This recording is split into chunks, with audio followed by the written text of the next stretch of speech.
El reologismo es la parte de la física que estudia la relación entre el esfuerzo y la deformación en los materiales que son capaces de fluir. En el organismo siempre existe un flujo constante de 4 elementos que son capaces de fluir: la sangre, la linfa, el aéreo y el humoral. Y vamos a ver qué son cada uno de estos elementos. Bueno, el sanguíneo, ya sabéis, el sanguíneo, bueno, va a regar todo el cuerpo, y a nosotros, dentro de todo esto, lo que nos va a interesar realmente es esta parte de acá, los capilares sanguíneos. Esta zona, en donde desde la arteriola a la vénula sale la sangre, sale de estos capilares, nutre a las células y es recogido por las vénulas. Estos capilares, que hemos comentado que eran más finos que cabellos, y que aquí lo vemos representado, y vemos muchas veces que como los hematíes, los glóbulos rojos, tienen que pasar de uno en uno. Y si nos vienen en bloques de 50 o de 100, simplemente no llegan, no pasan. Bueno, tienen una composición diferente las arterias, con una capa muscular mucho más importante, y las venas, que realmente tienen estas válvulas que impiden que la sangre vaya hacia atrás. Pero para que la sangre se mueva, necesitamos la función muscular y que los músculos se contraigan. Y necesitamos, dicen que quien mueve las piernas mueve el corazón. Y el paciente encamado siempre tiene que movilizarse, y siempre es bueno para facilitar este retorno venoso. Es decir, realmente lo que nos interesa realmente del aparato circulatorio principalmente es esta red enorme de capilares pequeñitos.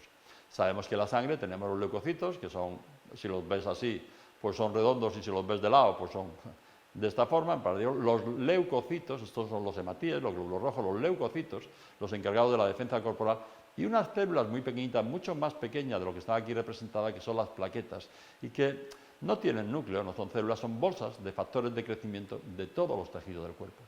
Tampoco tienen núcleo los hematíes, no son células vivas, son simplemente transportadores de los gases a través de una molécula que tiene en el interior, que es la hemoglobina.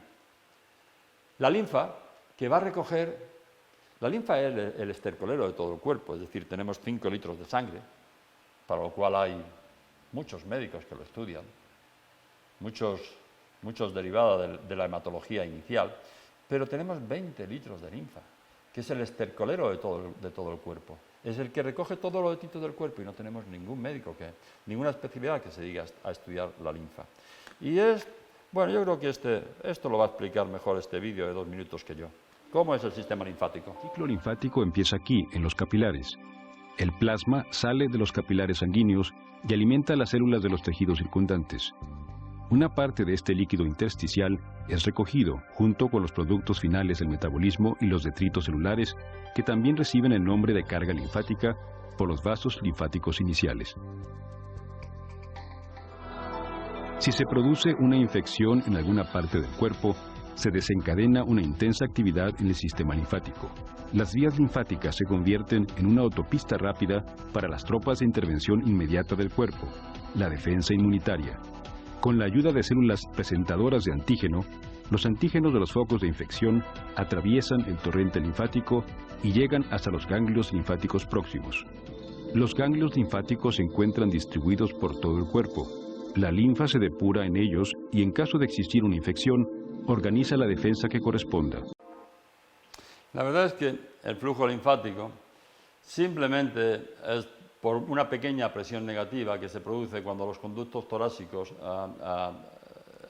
que llevan la linfa desencadenan la vena subclavia derecha o la vena subclavia izquierda. Va pasando la sangre y va succionando poco a poco ese movimiento de la linfa de todo el cuerpo, que es fundamental. Pero cuando un ganglio se inflama, no pasa nada. Simplemente, ¿os acordáis cuando de pequeño jugábamos a esto de por aquí no pasa nadie? Nos uníamos 2 o 3 y decimos aquí no pasa nadie. Pues eso es lo que hace el ganglio linfático. Vienen unos tóxicos, unas toxinas, por una infección bacteriana o lo que sea, se inflama y dice aquí no pasáis, aquí os quedáis. Bueno, todos lo acordábamos, que nos salían algunos ganglios cuando nos salían las muelas, cuando teníamos resfriado, cuando teníamos anginas.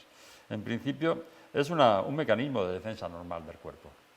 Después tendríamos el aéreo, y aquí, en los pulmones, tenemos que hablar de 2 cosas.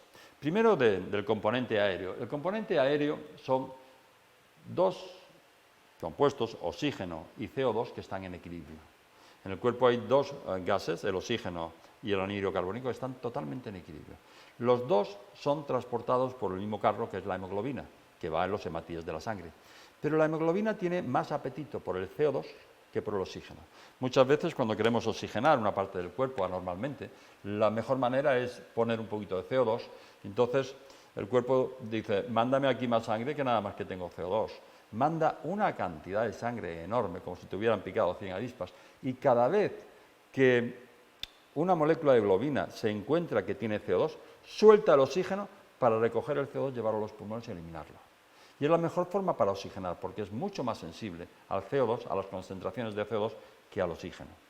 La otra característica que tiene es que los pulmones tenemos los 4 sistemas que estamos hablando, el sanguíneo, el linfático, el humoral y el aéreo.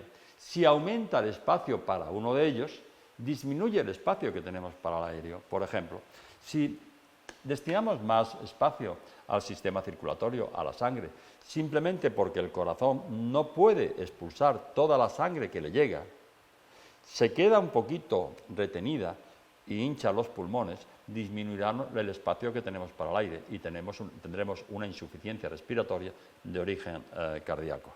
O, por ejemplo, si tenemos un neumotórax, que simplemente quiere decir que hay una bulla que se rompe, comunicamos con el exterior, entra aire entre las dos pleuras, se hincha ese aire, se comprimen los pulmones, no tendremos espacio suficiente para los pulmones y tendremos una insuficiencia respiratoria por esto mismo. Hay diferentes historias por las cuales podemos aumentar el espacio que tenemos en los pulmones para el aire, para una pleuritis, para un acúmulo de líquidos entre las dos pleuras, para un neumotórax, para un cor pulmonar de origen cardíaco.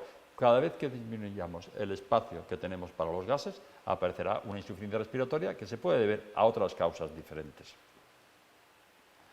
El humoral, que nos referimos a proteínas de alto peso molecular que fluyen por los espacios potenciales del cuerpo. Los espacios potenciales del cuerpo principalmente son 7 y los explicaremos. Las 5 P's, porque vamos a hablar mucho de ello: piel, pleura, pericardio, periósteo, peritoneo, y después las meninges que rodean el cerebro y la columna vertebral, y las cavidades articulares. El acúmulo de líquidos en estos espacios, según el Dr. Goy, se produce por el fraccionamiento de estas proteínas. En todos estos espacios, en la dermis tenemos la dermis y la hipodermis. En la pleura tenemos una pleura parietal que está unida a las costillas y una pleura visceral que está unida a los pulmones. Y esto nos pasa en todas estas telitas que rodean estos espacios. Esas dos hojitas, muy finas, parecen como sedas, esas dos hojitas tienen que resbalar unas sobre otras, no están pegadas. Y para eso tienen unas proteínas de alto peso molecular, que es como pues, la vaselina o lo que les posibilita esto de poderse mover una con otra. Según el Dr. Goy, a veces estas proteínas se fraccionan más de la cuenta, muchas veces por toxinas víricas, y entonces pueden absorberse agua y produce un edema entre esas dos pleuras, un acúmulo de líquido entre estas dos hojitas. Ya lo comentaremos cuando hablemos de los infiltrados dentro del fenómeno tumoral.